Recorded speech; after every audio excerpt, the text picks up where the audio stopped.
Something didn't add up anymore. For years, the internet treated Salt Bae like harmless fun, a viral meme, a theatrical gesture, a man sprinkling salt in slow motion while millions laughed and shared. But somewhere along the way, the laughter stopped feeling genuine. The same clips that once seemed iconic started looking desperate. The same gold-wrapped steaks that symbolized luxury began appearing in complaint threads with 3-figure price tags and 1-star reviews. And the man who built an empire on 15 seconds of fame suddenly became the punchline he never saw coming. There was no explosive scandal that ended Salt Bae, no single moment where everything collapsed. What happened instead was quieter and far more devastating. This is the story of how Salt Bae didn't fall from grace. He was slowly priced out of relevance by the same internet that made him. Before the backlash, before the memes turned cruel, Nusr-Et was a perfect product of the internet age. In January 2017, a short video changed everything. A man in sunglasses carving steak with theatrical precision, a dramatic wrist flick, salt cascading down his forearm. It was absurd, hypnotic, and everywhere within days. The clip went viral, not because of food, but because of personality. Nusr-Et wasn't selling steak, he was selling attitude, and the internet rewarded him for it. Celebrities started visiting his restaurants,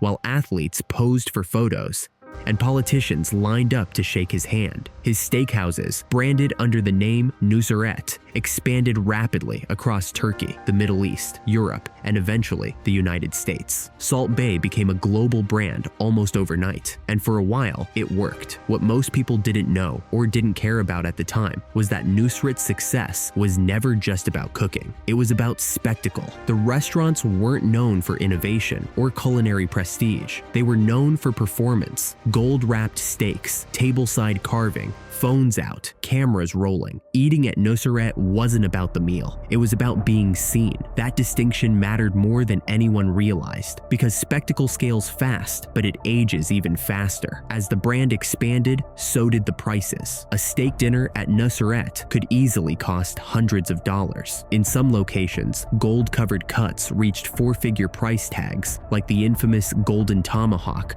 retailing for over $1,000. At first, customers paid willingly. The experience justified the cost, at least emotionally. But over time, something shifted. Reviews began to change. Not dramatically, not all at once, just enough to notice. People complained about portion sizes, about inconsistent quality, about service that felt dismissive rather than luxurious. More importantly, the food itself started becoming secondary to the brand. Salt Bae was everywhere, but the restaurants weren't evolving. And when spectacle stops feeling special, price becomes the only thing people notice. Then came the moment that turned public sentiment. November 2022. Argentina wins the World Cup. Players celebrate on the field, lifting the trophy, embracing teammates, marking one of the biggest moments of their lives. And suddenly, Salt Bae is there. Not invited, not part of the team, but front and center. Videos show him grabbing players, pulling them away mid-celebration, posing for photos, even holding the World Cup trophy itself, something FIFA rules strictly prohibit for non-officials. The internet reacted instantly. This wasn't playful or charming. It felt intrusive. For the first time, Salt Bae wasn't a guest people wanted around. He was a distraction. The backlash was swift. Fans called the behavior disrespectful. Commentators questioned how he even got access. FIFA later confirmed an internal investigation into the incident and stated that Salt Bae would not be invited to future FIFA events. But the deeper issue wasn't the rule violation. It was optics. The same attention-seeking behavior that once made him famous now felt out of place. Salt Bae didn't read the room, and the room noticed. After the World Cup incident, criticism became louder and more specific. People revisited his restaurants with fresh eyes. TikTok videos surfaced, showing underwhelming meals at premium prices.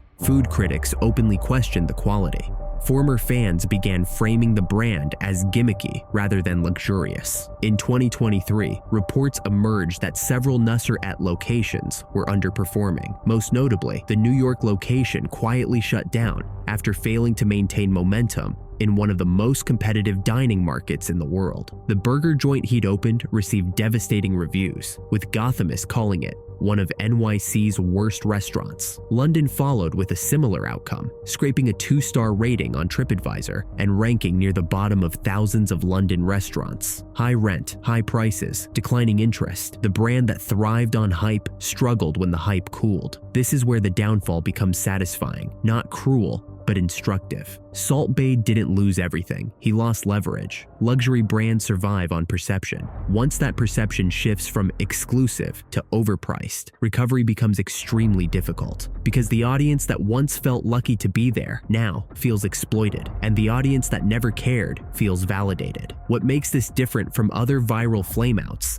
is that Salt Bae kept doubling down on the same gestures, same sunglasses, same pose. The internet moved on. He didn't. In an era where audiences reward self-awareness and adaptability, Salt Bae offered neither. He stayed frozen in the moment that made him famous, long after that moment passed. And the algorithm doesn't forgive stagnation. Even celebrities stopped posting about him. Athletes stopped tagging him in photos. The excitement disappeared, replaced by something far more damaging than criticism: silence. And in internet culture, silence is rarely accidental. Behind the spectacle, darker stories began emerging. In April 2023, a Business Insider investigation exposed a workplace culture built on fear, exploitation, and control. Former employees described Nusr-Et not as inspiration, but as obsession, someone fixated on Instagram fame over actual food quality. In 2019, he paid $230,000 to settle with 4 New York employees who claimed they were fired for questioning tip practices. Allegations revealed management withheld 3% of every bill,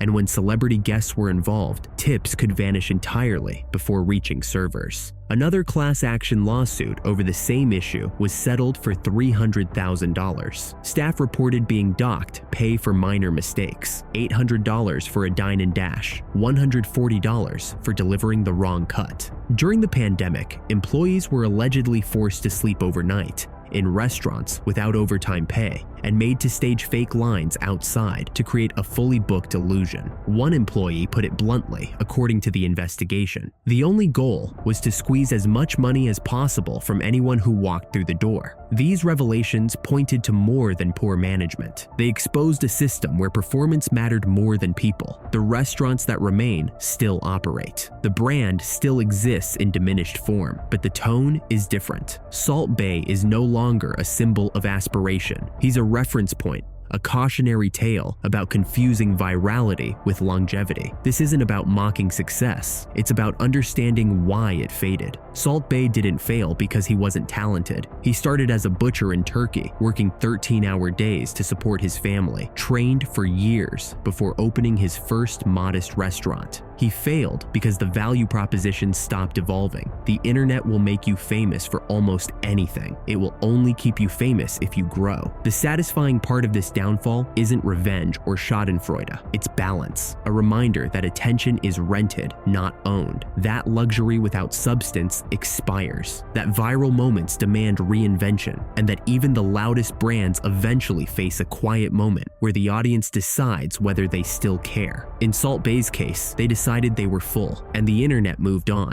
Not with outrage, not with scandal, just with indifference, which, in the end, is always the most honest verdict.